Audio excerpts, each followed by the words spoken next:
السلام علیکم ورحمۃ اللہ وبرکاتہ۔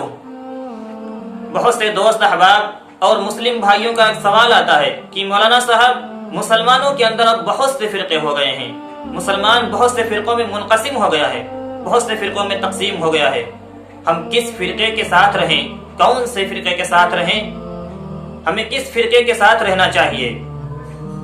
یقیناً یہ سوال بہت پیچیدہ ہے اور ہر مسلمان کے ذہن میں آ سکتا ہے، لیکن اس کا جواب بہت آسان ہے، اس لیے کہ ہمارے سامنے حضور اکرم صلی اللہ علیہ وسلم کی زندگی ہے۔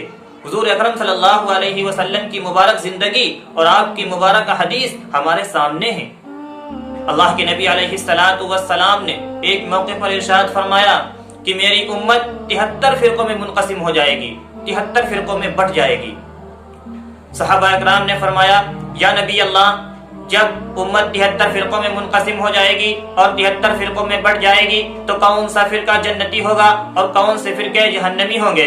اللہ کے نبی علیہ السلام نے فرمایا کہ ایک فرقہ جنتی ہوگا اور باقی 72 فرقے جہنمی ہوں گے، اور وہ ایک فرقہ جو جنتی ہوگا وہ فرقہ ہوگا جو ما انا علیہ و اصحابہ پر عمل کرنے والا ہوگا، یعنی جو میری پیروی کرنے والا ہوگا اور میرے صحابہ کی پیروی کرنے والا ہوگا۔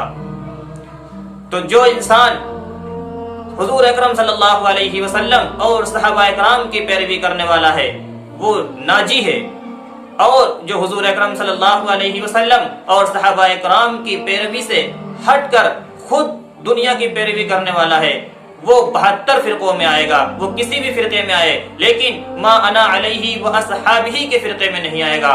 اور جنتی کون سا فرقہ ہے؟ جو ما انا علیہ و اصحابہ پر عمل کرنے والا ہے، یعنی جو حضور اکرم صلی اللہ علیہ وسلم اور صحابہ اکرام کی پیروی کرے، آپ کے بتائے ہوئے طریقے کو اختیار کرے اور آپ کی مبارک زندگی کو اپنی زندگی کے اندر لانے کی کوشش کرے۔ امید ہے کہ یہ جواب آپ سب کی سمجھ میں آ گیا ہوگا۔ کمنٹ باکس میں بتائیں۔ السلام علیکم ورحمۃ اللہ وبرکاتہ۔